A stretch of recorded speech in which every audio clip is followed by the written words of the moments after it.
To the Arsenal show. We are live and we're joined by Steve K. How you doing, Steve? Yeah, I'm good, mate. Good evening, everybody. Hope everybody's well out there. Yeah, we are well. We've got plenty to talk about. I'm sure you have got plenty to get off your chest as well, Steve. Obviously, the Newcastle game, VAR. We've got the Sevilla game coming up as well. And Postecoglou's swiping through ball comments that he dropped in the post match yesterday after the Chelsea loss. But let's get into it now. First and foremost, Steve. Yeah. Arsenal had their first loss this weekend against Newcastle United. Two teams defended very well, and a lot of controversy in the end of that. What did you make of the goal that was given in the end? Mate, where do you start? Yeah, I mean, first of all, the actual feelings, normally you've calmed down by the time we do the show on a Tuesday, but, I'm absolutely fuming, mate. Absolutely fuming. Don't think the goal should have stood. And I back, Mikel Arteta, 100% on everything that he said after the game. And, sort of directly after the game and, also in the post-match conference as well, what he said. He was spot on right. The people, he's had a lot of stick, from rival fans and people in the media, which I just don't understand. I'm sure there's this vendetta against Arsenal. They just, especially last couple of seasons since we've become relevant again, that, people just don't seem to like us. But no, I mean, it's an utter disgrace. I mean, for me, just VAR's they got to get rid of it now. I hate it. The people running it are just morons. But I mean, we'll probably get into that a bit later on. A bit more in depth into what I think of that. But regarding the goal, if we're taking it, look, I mean, it was 3, possibly 4, reasons why that goal couldn't have been given. And everyone wasn't. The ball crossing the line situation. I mean, all I can say from my point of view, looking at it, is the fact that it with a naked eye, to me, it looks out. I've heard of people going about the curvature of the ball. Look, for me, okay, it's inconclusive. So, we can't really tell whether it's out or not. I get the argument of the curvature of the ball and, and how sometimes it looks. And when you take a corner, sometimes it can not look inside the quadrant, but it is because of and all this lot. But when we're looking at it with our naked eye, it looks like it's outside. So I'm wary to say whether that was in or out. Could have been, it could have been either, but again, I don't know. And then you look to the second one. If you look at the offside situation, again, the apparently the rule is that you've got to have 2 players behind the ball. I mean, to me, it looked like Gordon was offside. Yeah. But again, this is another reason why VAR has got to be ended now, because they didn't have the lines to check if there was 2 players behind the ball. They've only got the technology to check if there was 1. I mean, it's just an absolute farce. But if you take away all that, the foul, I mean, for me, that's absolutely ridiculous. I mean, what it comes down to, look, what gets me is they keep on replaying different versions of is the ball out, and it's like Arsenal fans are literally over this. You've got a few people that are still on it. It's like we learned from the World Cup about the culture of the ball, and look, whatever. We don't need Pythagoras theorem to work out whether the ball was in or out. If you ain't got the cameras and it's inconclusive, it's inconclusive. If you haven't got the cameras and it's inconclusive for the offside, it's inconclusive. But that 2 hands in the back foul, and Gary Neville, 2 Bob Mickey Mouse reasoning as to why it's Gabriel's fault. How has Gary Neville spun it round to make out that Gabriel was at fault because when I was a defender, I used to lean forward and try and get the ball. I used to try and flick the ball on, and that was what Gabriel was doing. That's a great impression, that. Stop talking. He is driving me mad. And honestly, Sky Sports do not want. I'm going to start watching Opus Sports. I'm going to start watching Setanta Sports because I am sick of listening to Gary Neville commentate on Arsenal games. If I have to pay £70, £80 a month for Sky, I want someone who is going to be impartial, unbiased when it comes to my team. I'm not expecting to lord Arsenal like the second coming of Man City or the new United there to dominate. I'm not expecting that, but I want fair commentary. I don't want you talking about how Bruno Garabach should have got 4 yellow cards and then laughing about it because you wouldn't laugh at the Man United game. And that's the thing. Understand? It may seem funny to you, but we're at the other end of it, paying us, and you're laughing at terrible refereeing decisions. It's not the first time, is it, though? I mean, it's just this. I mean, we say about, look, it's not just Arsenal. It's not just Arsenal, right? This is every week now. This is every week. It's not the technology. It's not far. The simple fact is we have got morons running it. Absolute morons running it. They are absolute. I've said it on this show. Rubbish. They're exactly that. They're clueless. Do not give me this thing everywhere. I said it on the show a little while ago, whether it was last week or the week before, right? That you do not have to be a referee to be able to sit and learn how to put lines on a screen, right? You do not have to be 3 years as like Mike Dean seemed to think, right? That's absolute nonsense. That's absolute nonsense. It would take me, through my knowledge of football since I was 5 years old, a few months to learn how to do that. I know the rules. I know the game. I've played it. I've watched it. I've studied it. I've worked in it. I know if it's a foul. I know how to draw a line. Even if you've got nothing to do with football, right? Even if you don't know football, just get someone who's got some logic behind them to work out. You don't even have to know the game. Yeah. I don't think you even have to know the game. You just need someone, and it's just the fact that these people who are in there are referees, right? And let's face it, right? These people have never kicked the ball in their lives, right? I've just said that, fair enough. I just said it does help if you've played the game. These referees have never played the game. They are absolutely clueless. And the people who actually, I mean, I know you've got Gary Neville. I think you should have played it. And that's what we haven't got that balance. We don't have that balance with the referees where they've got players that have played it. So when you're talking about a foul, when you're talking about being cynical, a player will know when someone's being cynical. A player will know that when Bruno Garabach runs past another player and gives him a forearm to the back of the head. How is that not sending off, please? Steve, please. It boils down. How is it not? It boils down. What is it, though? What is it? What is it? I think it's because they didn't give Kai Havertz a red card, which I don't think was a red card. That wasn't. We'll get to that. But yeah, I'm sorry, we'll get onto that in a second.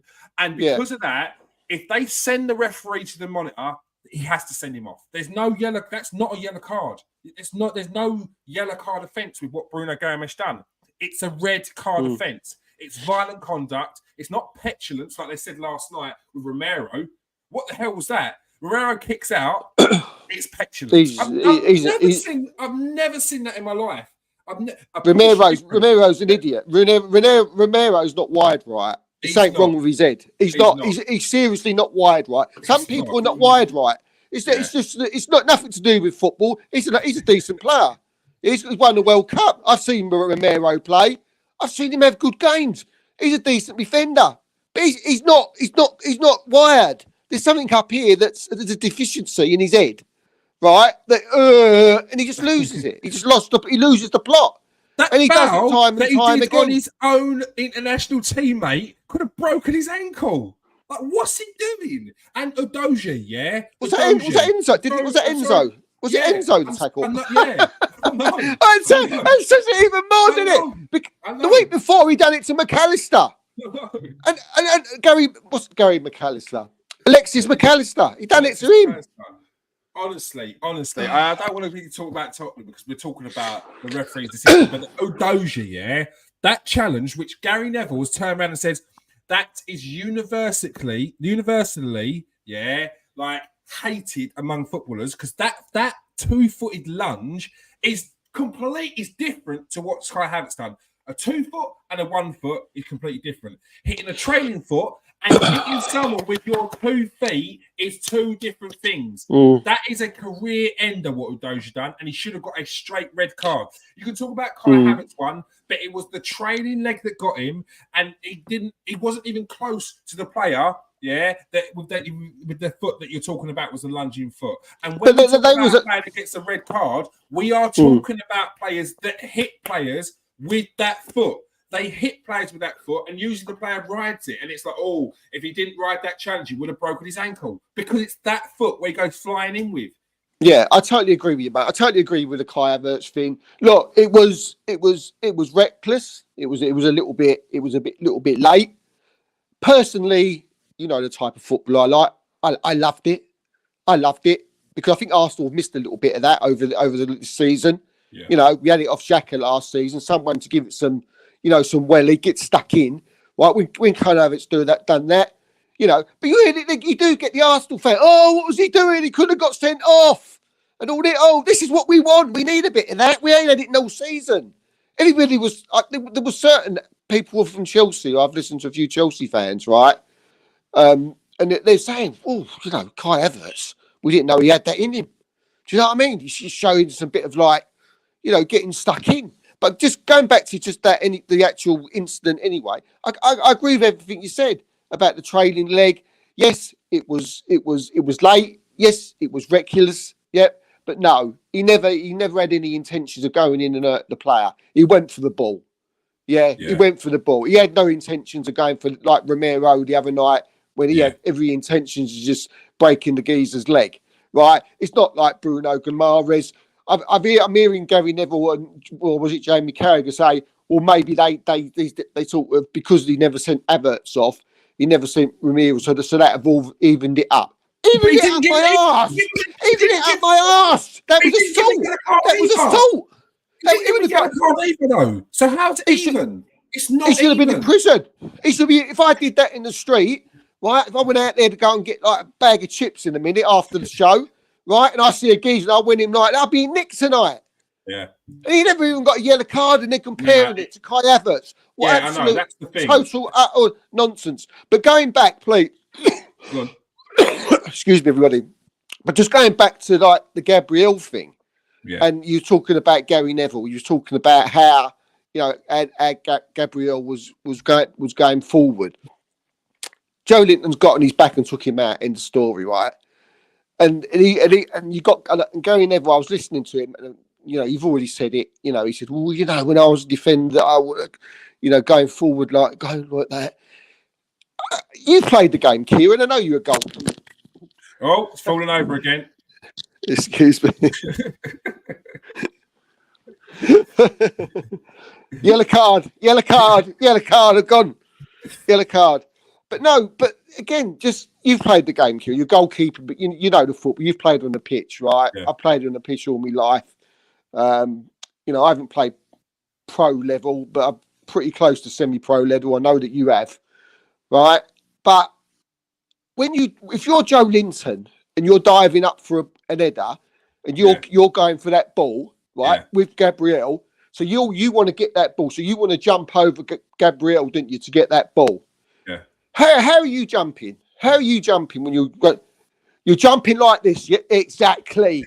Exactly. I don't know where's that. You're not doing it. Where's that coming? Where does this come in? Where does this jump come in? When you jump up, you use your arms. Where does that? Maybe to the side, your legs, bang. If you do it forward, you're jumping like bang. this.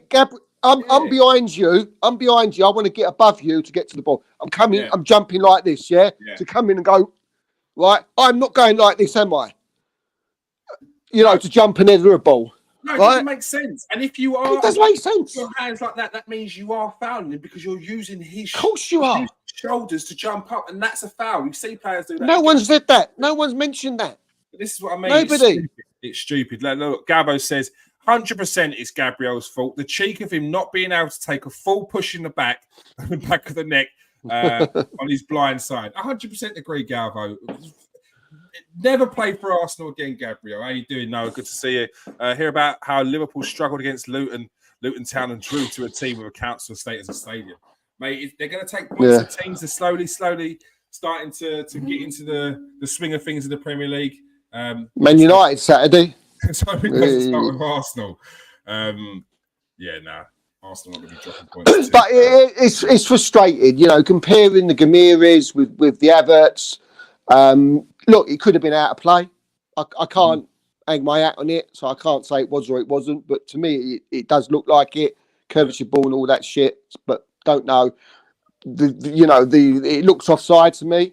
But again, we haven't got. But even if they had the technology, they'd probably still fuck it up, wouldn't they? They would. Do you know what I mean? It doesn't matter. It doesn't matter. They've had a lot of bad decisions, a lot of bad press recently, the refs have, so they're running scared at the moment. Referees aren't refereeing anymore, they're leaving it to VAR, and VAR can't handle the pressure of making these big decisions, so they're making even worse decisions.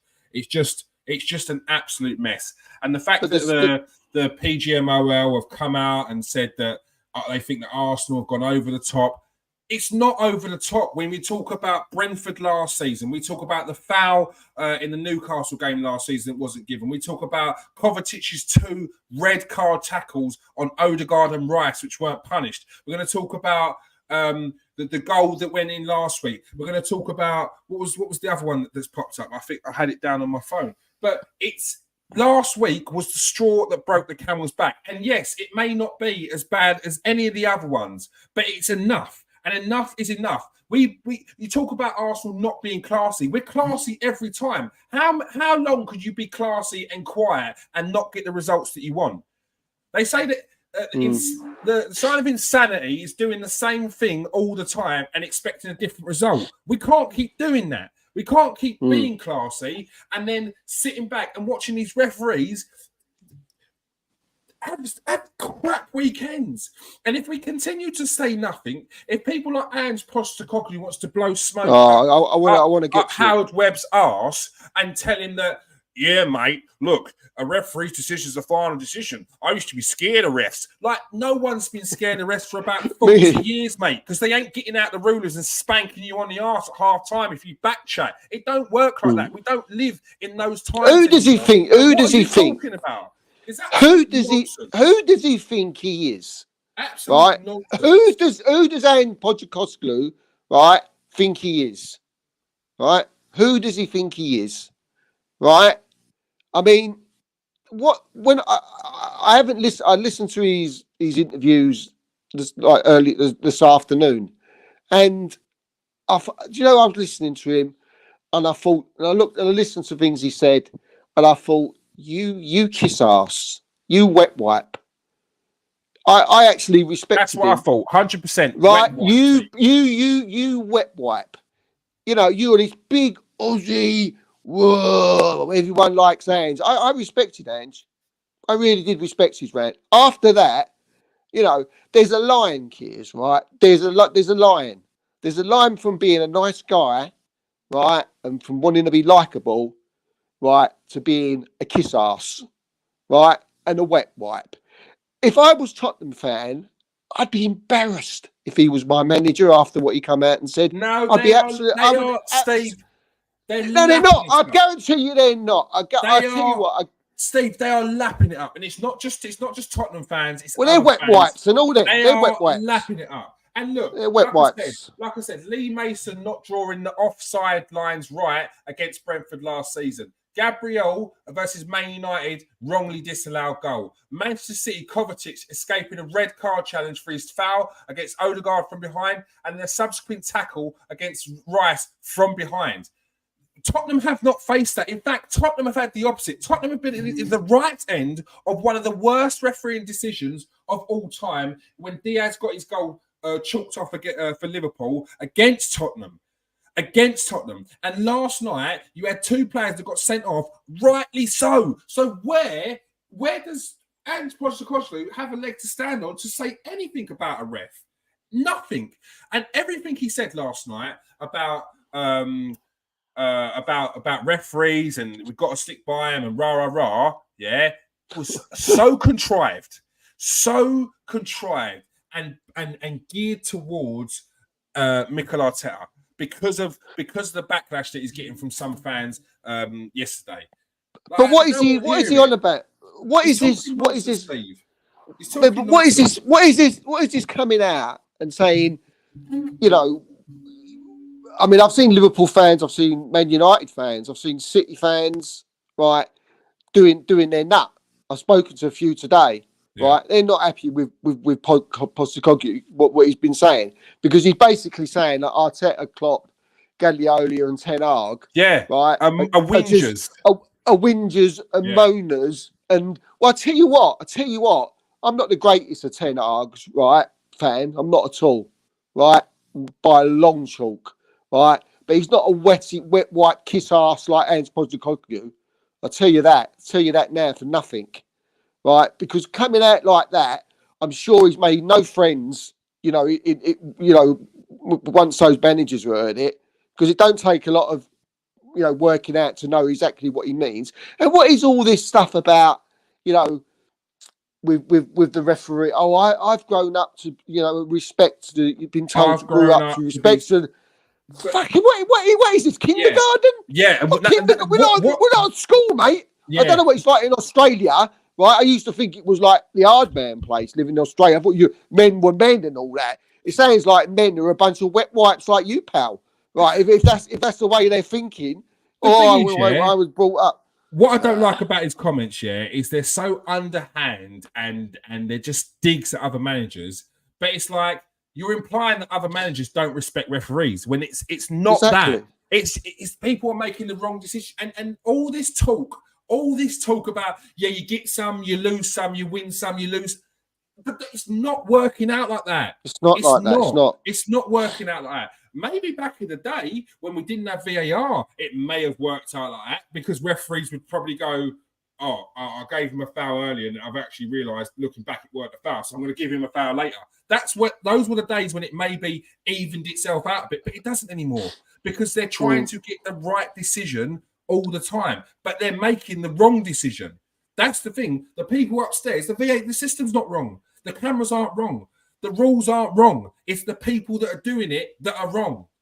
And until we get those people in, we're going to keep on coming on here every week and moan about VAR. I don't want to sit down and talk about the rest, but sometimes you've got to. But that's the reason why.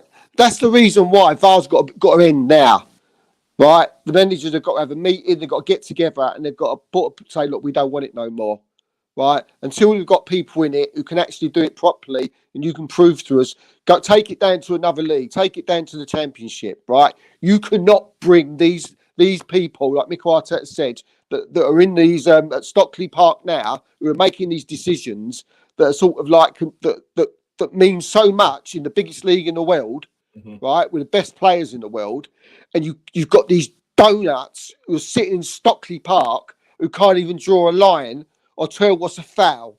It makes absolute no sense. You've got to end it. You've got to end it now. For me, it's ruining football. It's ruining my enjoyment of the game, and there's too much talk about it. That's all you're talking about. At the end of every match, it's all we're hearing. And what are we talking about, right? You talk about, I mean, when there was a ref and it was down to the ref, you think, he cocked up, he made a mistake, human error, end of, right? You went on to the next game. You spoke about the game.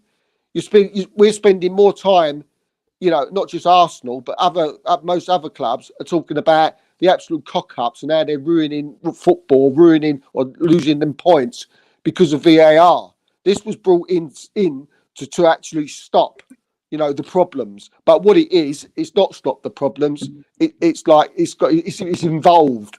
It's got miles worse You But I know, think the the reason, controversy is worse. yeah, It's but I got, think it's the got reason, to end. but I think the reason why it's got worse is because you've got everything there in front of you and you're still getting it wrong. Like the Yeah. reason why, like before, we accepted that, oh yeah, the referee's decision was wrong. Oh, we look back at it. Oh my God, how did he miss that? Now it's like you've got the cameras in front of you. You've got 30 cameras in the stadium. You've got all the technology. You've got angles, slowing it down, and realistically, you've got about 2 minutes. 2 minutes to go through a 5-6 second move and work out whether it's onside. That is a long time. That is a long time to deal with it, and they are still getting it wrong. That's the problem. That's the problem I think a lot of people have, is the fact that we are seeing what you're seeing on TV and you're still getting it wrong. How are you getting this so wrong? It's very easy. But what about the stick Mikel Arteta's got after it? Do you know, from certain areas, you know, from mainly, all right, you had Gary Neville, right? As you know, mentioned what he mentioned, right? I've listened to a few radio stations today on what they've had to say for it, and it's, you know, let's absolutely rip Mikel Arteta to pieces. Yeah, you know, sort of hour, if you like, on every single show. And the thing is, there is the odd occasions where people going, yeah, I make Arteta right. I make Arteta right. He's right. I'd be like that, right? You know, you get the odd people on these shows or radio shows that come on and saying that. But do you know what? Do you know what I've noticed? The people who are against Arteta, right, are the people who have never kicked a ball in their lives. Yeah. Who have sat in offices, right, in clubs and done nothing, and not even kicked a ball, not played football, don't know nothing about the game. Broadband, ex broadcaster, watched that broadcaster, Jim White on Talk Sport. Absolute, so far apart from the game. It's like unreal. It's like, what's he complaining about? He's saying that Mikel Arteta's gone too far. What is he saying? He's gone too far. He shouldn't have done it. He's out of order. You know, I can't believe. Oh yeah, there was a big furore about. Could you believe Mikel Arteta's not going to get fined? He's got to get fined. It was a disgrace what he done. Come out calling out the league, saying the officials are this and terrible, and they're the worst. And since, you know, this, then another. You know, he can't come out. Who does he think he is? You know, he's had a history of this, Mikel Arteta, and his Simon Jordan's jumping on the bandwagon. Yeah, I don't know who he thinks he is. And it was just like a back and forth, you know. And I'm like, you're listening to it and you're absolutely fuming because you're like, there's no sort of balance in it. It's just an absolute, you know, furore of, you know, that they think Mikel Arteta's wrong, and it just totally biased towards. And then, like, you know, the most annoying thing, it was like, oh, Wayne Hand's great, though. You know, the way he come out and the way he said it. If you compare Ange to what he said after the Chelsea game to what, it's night and day, isn't it? You know, and then there was the comment from Mr. Jordan, I fucked up Crystal Palace Football Club, right? And lost them millions or billions, which he did. That's why he's sitting behind a fucking desk at School Sport there, right? It just says it all. You know, I know who I'd want if I had a manager. It wouldn't be Mikel Arteta. I'd want Ange Postecoglou. You know, no brainer, no brainer. What do you mean a no brainer? We're 10 games in. This is what you lot are just going to look stupid by the end of the season. Jamie O'Hara's already started it by saying it's a 2-horse race between Tottenham and Manchester City. Manchester City are apparently the bar, and Tottenham are the team that's closest to Man City right now. Who said that? Jamie O'Hara. Jamie O'Hara said that. Yeah. When? This is before the Chelsea loss. This is before the Chelsea loss. They firmly got put in their place and humbled last night. Got battered. I don't know a manager that can have 9 men on the pitch. Have their team sitting so high on the halfway line, they would go on to concede 3 identical goals and then get commended about it, and then get told, you know what? I commend you for that. That's stupid. That is stupid. Could you imagine if we're 1-0 and we've got 9 men and Mikel Arteta is putting everyone on the halfway line, and then Chelsea go on to score 3 goals, identical goals, where they pass it down the right-hand side and cross it, cut back and tap it in. Oh, there would be absolute carnage. I've never seen anything. I've never, as I said, like, I don't want to keep on how long I've watched football and played football and whatever, decades. I've never seen that. Never ever seen that before. I've never seen such an imbecile move, whatever the right word would be. It was just baffling what he was doing. And he was asked about it, wasn't he? He was asked about it in a podcast. He said, like, what was you doing? If we had 5 men, mate, that's the way we are. That's the way we do it. If I was the chairman, I'd have him out on his arse now. On your bike, mate. On your bike. Tottenham fans are going, good old Ange. What? Mate, it was madness. It was absolute madness. I couldn't believe what I was seeing. Absolutely crazy. You can't carry on like that. And it's absolute nonsense, because we all know against Arsenal, you did not play that way. Against Arsenal, when it really started to get tough, when we got that goal back, you started to feel the pressure and you started to defend. You sat in for the last 15, 20 minutes. So don't pretend that's the only way you play. Don't be silly. Dior MA, it's good to see you back. You said they've been waiting for Arsenal to lose. VAR ain't the problem, lads. It's ref using it. That's what we said. Not an issue in the Champions League games. They use it an automated system for offside too, lines drawn.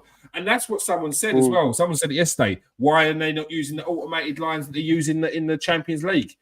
It's there. It's there for the use. Like, use it.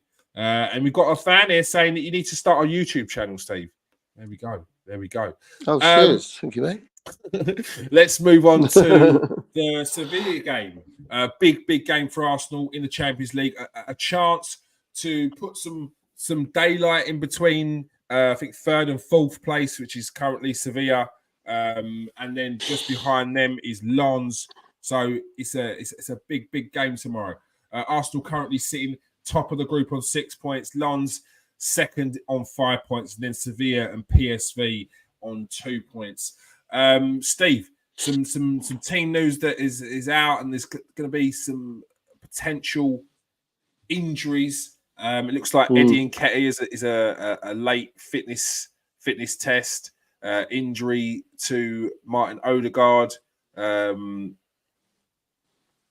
He remains a doubt to feature due to an injury, even though he came on against Newcastle United, but he is going to have a late fitness test. Eddie Nketiah is going to need to have a fitness test. He came off on the 79th minute at St James's Park, so we could be seeing Leandro Trossard or Kai Havertz up front. Obviously, we heard news about Emile Smith-Rowe, which is a big shame, but probably speaks volumes as to why he potentially was quite quiet in the game the other day, although I still don't think he had a bad game. But that's what you're going to get. You're going to get players who have been out for so long. They're going to take a while to get back, and they're going to get injuries along the way. Obviously, Gabriel Jesus is still out, and Thomas Partey, news that we heard earlier on today, that he could miss the whole of the season. That's absolutely crazy. But first, Steve, big game against Sevilla. How do you expect it to go? Obviously, Arsenal need to put points on the board. It's a home game. Yeah. They did really well against Sevilla away from home. Are you expecting a win tomorrow? Yeah, I hope so. As you said, it's going to be a tough game. It's a big game. It's a big game because I think it's one we need to win. Hopefully, they can channel the anger from the weekend into this game and, put on a performance against Sevilla, who are a good side. Very very experienced in Europe. But I'm expecting a win. I'm expecting a win. I was we haven't really spoke about the Newcastle game, but I was quite pleased with the way we played. I didn't. Yeah, I think defensively. It was tough play. Defensively, and I thought at times we weren't too bad. In other areas of the pitch, certain players I thought played well. Declan Rice was excellent.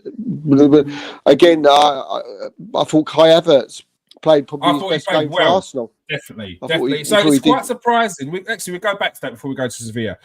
I was quite Yeah. surprised by some of the comments on Kai Havertz after the game, but it showed faith in humanity when you actually go through the comment section of the videos that you see where they, for some reason, point out Kai Havertz. And they couldn't even say that Kai Havertz played bad. They just point out the fact that he cost 65 million and Arsenal should have bought in different areas.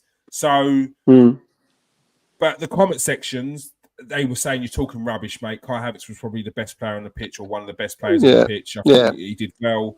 He added that bite in the game which needed it. He did, and he had opportunities to get an assist, but whether it was good defending or poor attacking play, they thought it was probably his best game and his most encouraging game. So, I thought what was your take on it? Yeah, I totally agree, mate. I totally agree. I see it was like the big accounts, wasn't it? It seemed like the big accounts, sort of thought that Kai Havertz didn't have a really good game. You can tell by the way they worded it.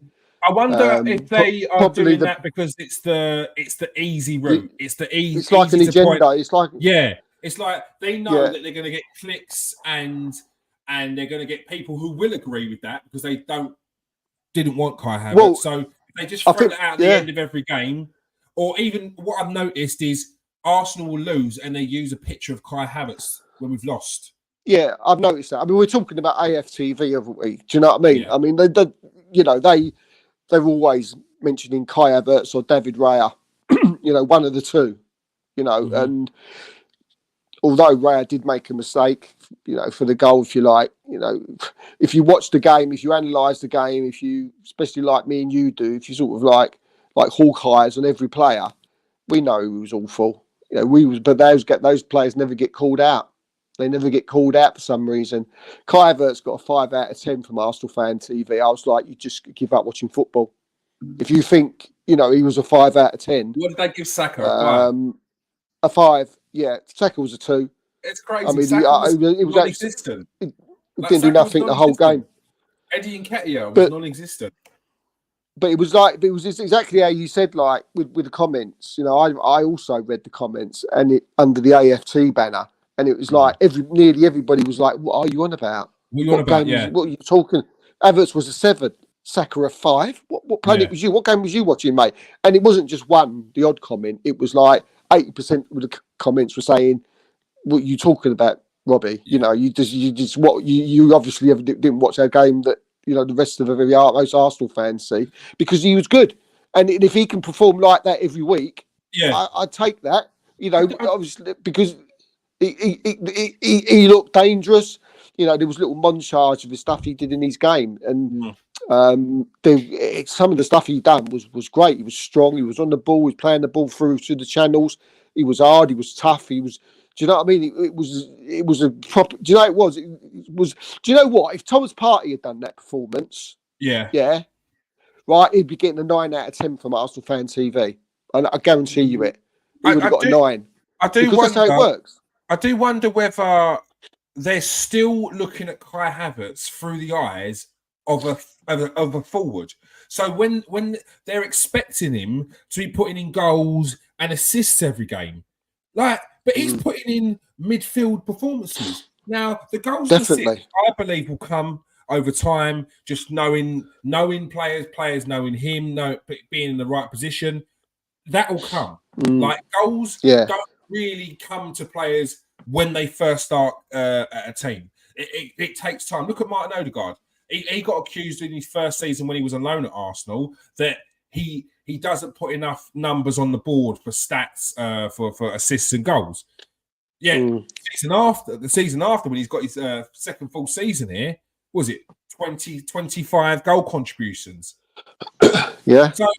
So I believe that Kai Havertz, once he settles in, he will start scoring goals. He will start getting assists. I think he'll probably get about 5 to 10 assists or goal contributions this season. I fully believe that, and I fully believe it will start coming soon. He had a good game the other day. It was very, very encouraging. I thought it was very, very encouraging, and especially the fact that he's getting into positions, he's getting into the right positions, he's setting up players for goals and stuff like that. I'm really encouraged by what Kai Havertz is doing now. Yeah, definitely, mate, definitely. And you could see it coming. Do you know? You could see it coming. He was getting better and better each game, and Newcastle was a tough place to go. That was a tough game.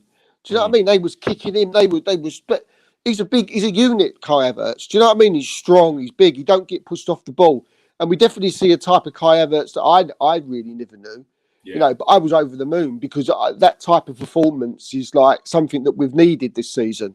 Mm-hmm. And if I'm Kai Havertz, you know, in that Newcastle game, I'm probably a little bit pissed off at Saka, Nketiah, and Martinelli, and saying like, you know, what was you doing? You know, I was doing my bit. What was you doing? You know, and then Declan Rice as well, because those two in the middle of the park there, I thought were good. Yeah, I thought they both were very good, and yeah, just it's difficult, you know, where he's going to play, but Havertz does seem to play better for me on that right. Do you know what I mean? I see him playing on that right hand side more than in that Odegaard position. Which is what he was known for at Leverkusen. That's the position he played, you know, against Newcastle. Yeah. And you think it does make you wonder. You think, oof. Do you know what I mean? Because he was powerful. You know, a couple of times he was picking up the ball in the middle of the park and just bombing through that midfield. And he's so strong that there's players were bouncing off him, and he wasn't. And his ball control to his feet he had it close to his feet, and then he was playing the balls into the channels, went through to Saka, through to Nketiah. But they just weren't on it. Them two, they were just like they just weren't there. And to say like, if I was Havertz, I would have been a little bit disappointed in them. You know, but again, we do expect more from them. So for forward play, we weren't good. We've been a lot better. But they bring up Havertz. What did he? I don't understand what's he got to do with what Saka and Nketiah and Martinelli did, which was next to nothing. Yeah, they do the same. They do the same with Saliba, don't they? They give Saliba a 9 and they give Gabriel a 7. And you're like, oh, he always gets, yeah. What always. Are you talking about? How are you giving Saliba a 9 and Gabriel a 7 when I've seen Gabriel put in more challenges than Saliba? Yes, Saliba looked good on the ball. Yes, but it was a quiet game. How are you giving Saliba a 9 in this game? How are you giving Tomiyasu a 7? How you like? They've been our best defenders. Yet you're giving them a 9. You're giving Saliba a 9, and you're giving these a 7. They're in the same team. They're in the same defence. Saliba hasn't played 2 marks better than everyone else's defence. It's ridiculous sometimes when I see some player ratings. But it's absolutely crazy. Yeah. No, they have again. It's fanboys, isn't it? Do you know what I mean? They have their favourites. I mean, Saka's not got called out all season by certain accounts. So, and I don't like calling Saka out, but if I have to call him out and he ain't been doing it, you know, and he was. You know, he was just not there on the weekend. He just wasn't there. They didn't. You know, so yeah. But you know, hopefully that will change soon, and hopefully it'll change tomorrow night. You know, against Seville, because like we already said, it's going to be a very tough game. It's a game I think like, you know, if we win it, you know, we've probably got 1 foot, you know, into the last 16. Is it? Yeah, after last 16. So I think it's a big game for that. If we lose it or drop points, then the pressure's on. So it's one of them games where it's a must. We've got to win it. I feel, you know, I don't feel if we draw, it's not good. Draw's not good. You know, draw's not good. A loss would be a disaster, especially if Lons win as well. Because then, I mean, where would that put us? Would that put us 3rd in the group? If Lons win, it will put us. Yes, it will put us 3rd because we lost to Lons. So there you go, mate. That just shows you the importance. No, it won't put us 3rd because we'll be on 6 points. Lons will be on 5 actually. So yeah, we'll still be there, but it's a home game. It's a home game. It's close. Yeah, we've got to win We've got to win our home games. We have to win all our home games in this group stage. We've got to win tomorrow, and we know we can. Sevilla are a good team, but we're better than Sevilla. And it'd be a good opportunity in Europe. It's a different type of football. It'd be a good opportunity to see Saka have a decent game. See Martinelli have a decent game.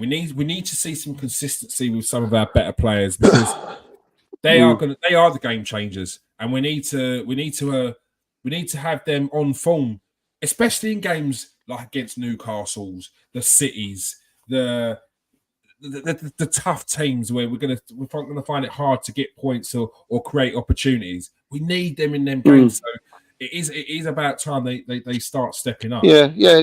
I think if Havertz plays get on Wednesday, which I think he will, it does seem like he will play. Mm-hmm. With Rice and Havertz in the middle there, I mean, it will probably be Jorginho, won't it? Well, let's do your starting lineup, Steve. What's your starting lineup? I would do the team selector, but my computer's internet's just freezing, and I'm not going to do what I did last week. Spend 10 minutes trying to get in and out. Are we taking it that everybody's fit or fitness tests? Okay. Let's say Odegaard will probably be out. Eddie looks like he's probably going to be out. We definitely not got the Smith Rowe party and who else was it? So we just leave them out. Pick everyone else. Right, we're at home, so it'll all be about you hope that we'll be playing off the front foot, so you hope that we'll be attacking. Mm-hmm. At home. I think what I would do, not necessarily what Mikel Arteta would do. What I would do was I played obviously Raya in goal. Then, although I'm wavering a little bit, but I still think if he's your number one, you've got to play him in the main games. So Raya in goal. I'd play then Ben White, Saliba, Gabriel. I think I play Tomiyasu instead of Zinchenko. Mm-hmm. As I say, this is a big game. We can't afford to be in these situations where we're attacking it and then we get caught. So I think we need someone defensively minded or better defensively minded and switched on in Champions League games anyway. So for me, Tomiyasu starts. We ain't got a lot of choice really in the middle of the park, have we? So it will have to be Jorginho. I think, like I said at the beginning of the season, I think that he might have been playing the Champions League games anyway. But just the Jorginho, then Declan Rice. I'm a little bit obviously Saka and Martinelli on the left and the right, playing in the hole and up front. I'm a little bit mixed on whether to put Havertz as centre forward because he had such a good game in the Odegaard sort of position in that 8 against Newcastle. So I'm tempted to say I'll keep Havertz there, and let's see if he can have another good performance. Because if he has another one, then he's certainly asking questions there because we know what he's done in the past to Leverkusen in that position.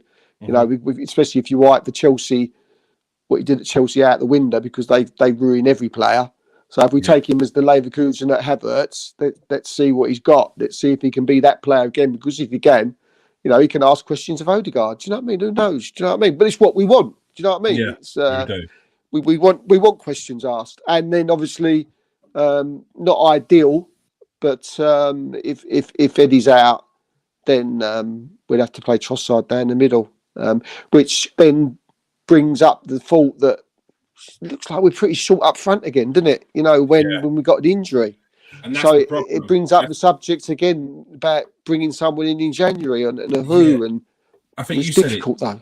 You just don't see it. I just don't see it myself. I don't see. No, Arsenal. I don't. If it wasn't on the plans in the first place, then I don't see him doing it in January. If it wasn't on the cards to bring in a striker in January, I don't see him doing it. They set out their stall. They know what they want to do. They know who they want to bring in.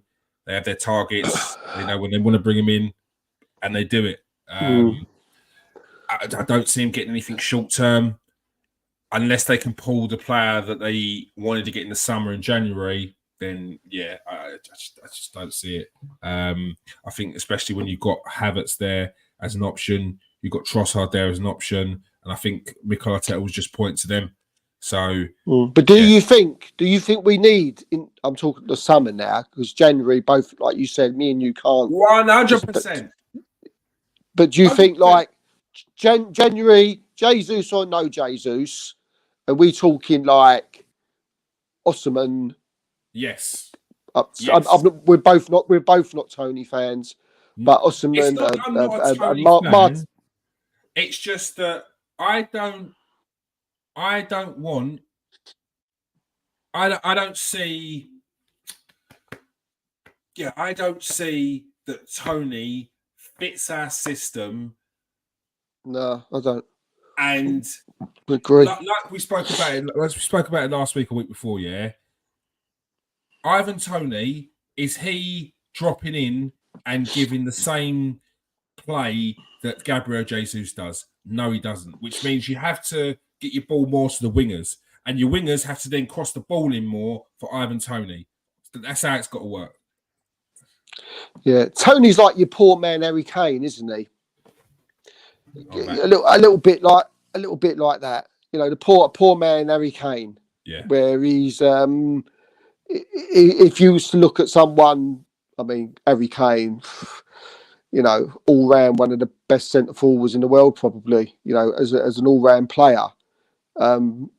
Obviously, Tony's nowhere near him, but he's pretty close to that type of player, if anything. So, yeah, I just don't see it, mate. Like you, I don't see it.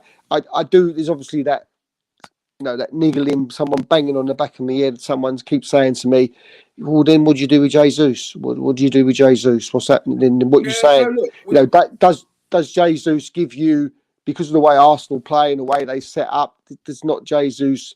Is he not a better option? But it's not so much that anymore. He just seems to get injured a lot, doesn't he? He gets injured all the time. We're in the same situation. I think we're one more long-term injury of being in the same situation we are with Thomas Partey. I don't want to sell. If I don't have to, I won't. But I can't rely on you anymore. We had the same thing with Kieran Tierney. We had the same thing with Zinchenko. That you can't be relied on if you're going to constantly keep getting injured. And if you're that good a player that when you come back, we will play you because you're that you have that much of an influence on the team, then I need to have you more readily available. And being 3 months out here, 2 months out there, a month out there across the season is no good, especially when you get into the business end of the season and you need your best team out. He's out injured. So that's the problem. I think I would bring in an Osimhen in the summer. I think if you're going to be as ruthless as you are with the goalkeeper, you've got to be as ruthless as that with your strikers. Oh yeah. I think if you're going to do, if you got the ambitions to, you know, knock Man City off your perch, which is the way our sort of like our process has been heading over the last few years. You know, that's what we're looking at. Do you know what I mean? We've gone from 8th, we've gone to 5th, you know, to like title challenge. And so, you know, you're going on this upward, you know, trajectory. So you got to be aspiring now to sort of, you know, to do what Man City doing. And if you're going to do that, you do need someone probably up top who's you know, not necessarily going to score you 36 goals a season like Haaland is, but you know, at least can guarantee you 20 to 25. Yeah. And more importantly, like we said, but being fit and not injury prone. It's, you know, Jesus gets you know, when you keep breaking up the play where it's in fits and starts, it's not good. Yeah, and that's the thing where these players bring so much to our teams. Zinchenko completely changed the way we played football last season by having an inverted fullback. It was to the point when he went missing, we weren't the same team. And then when he came back, it was like, oh, yeah, he's back. But it would take him a game to get back into the full swing of things. Yeah. Those games, them moments where we don't have him, them moments where it takes a game to get back, are the points that you're dropping that you're going to lose at the end of the season. Thierry Henry, there's a video that's going around at the moment. CBS Sport, they're doing a podcast at the moment with a few of the players.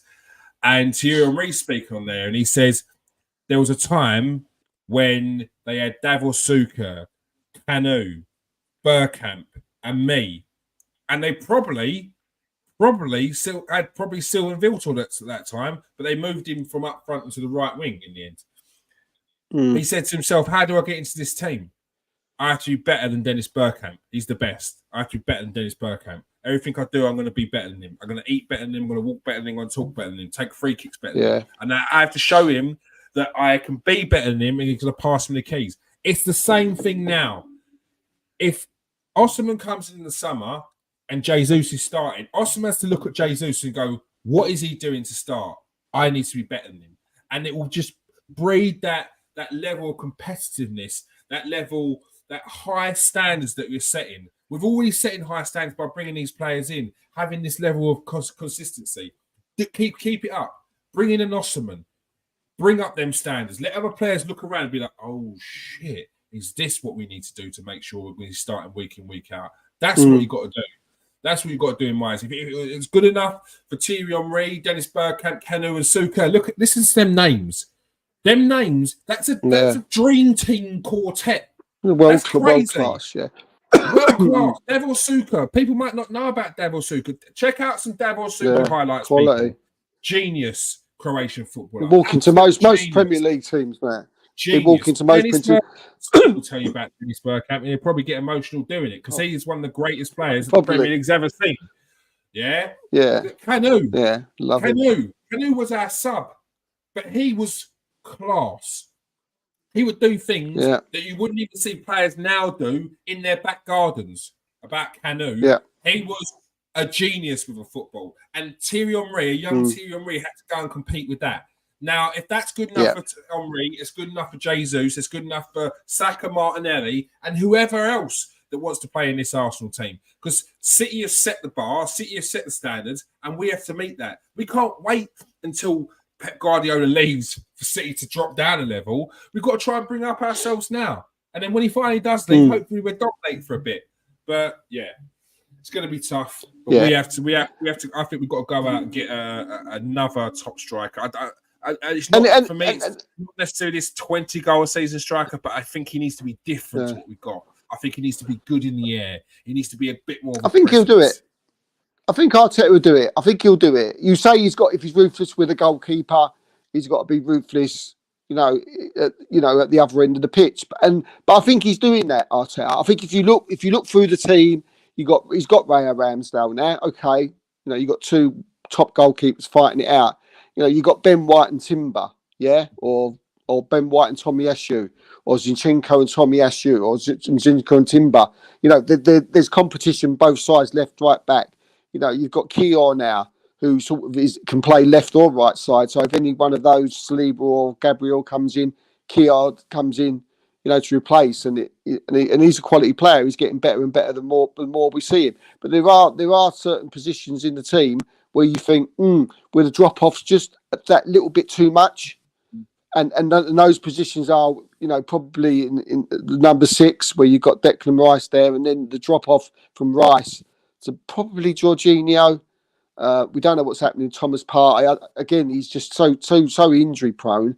You just can't rely on him. He's sad, but I think we as well as a striker in the summer, I think we do need a top midfield player as well to come in, a new one. But again on the right hand side as well, I think we need someone there. But a lot of injuries. But that team that we named to play against Seville, that's well good enough to beat them. But again, I must say with Saka and Martinelli, they've got to be a lot better. They've got to start performing. Do you know what I mean? They can't. If they're not on it, and then Seville could nick a result. Because we can't have 3 players, in our front 3, all not doing it, or off a bit of form in these type of games, because we'll get punished. Yeah, we'll get punished. fully agree. Quickly before we go, let's go to Russ's comments. Good to see you, Russ. Problem is there aren't that many elite strikers available. Tony might be the best of the rest that we could possibly get. Yeah, they're right. He's right. Yeah, I agree. He's right, but we are also one of the most attractive clubs in football at the moment. You've got your Madrid, you've got your Barcelonas, you've got your Man City. After that, who's an exciting proposition to go to?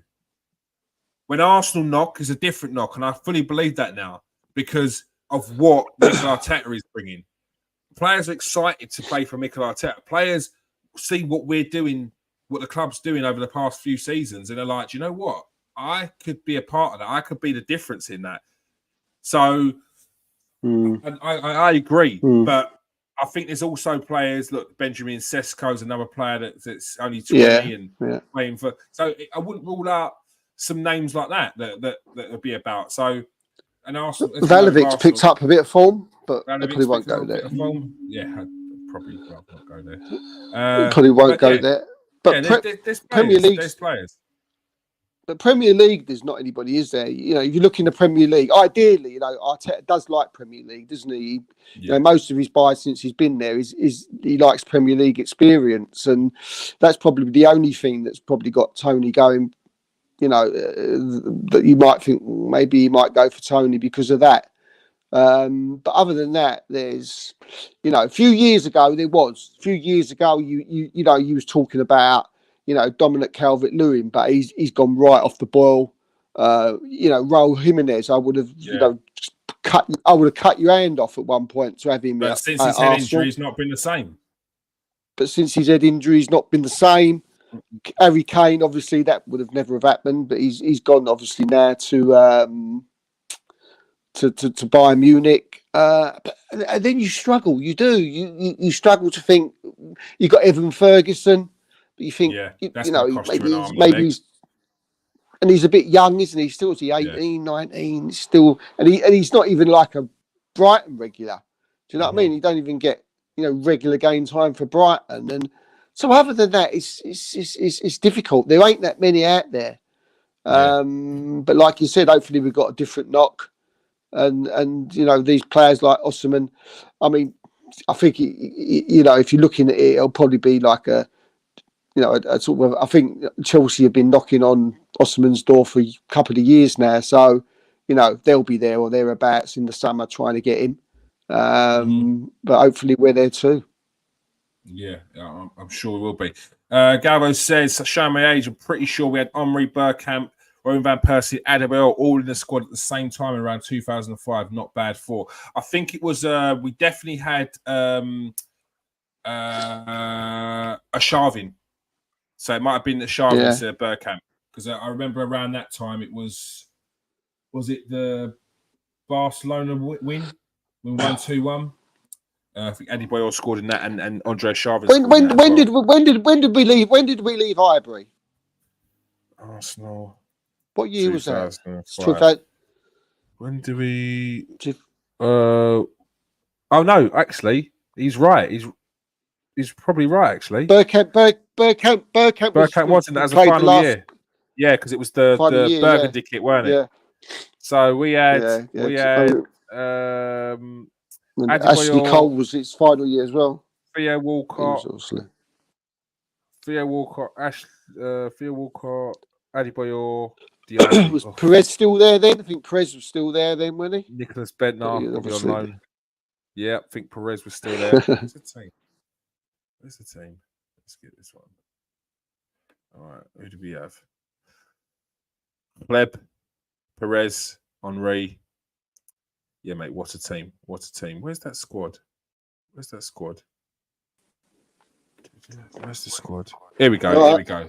Yeah. Here we go. Bentner, Adebayor, David Bentley. Who else was in there?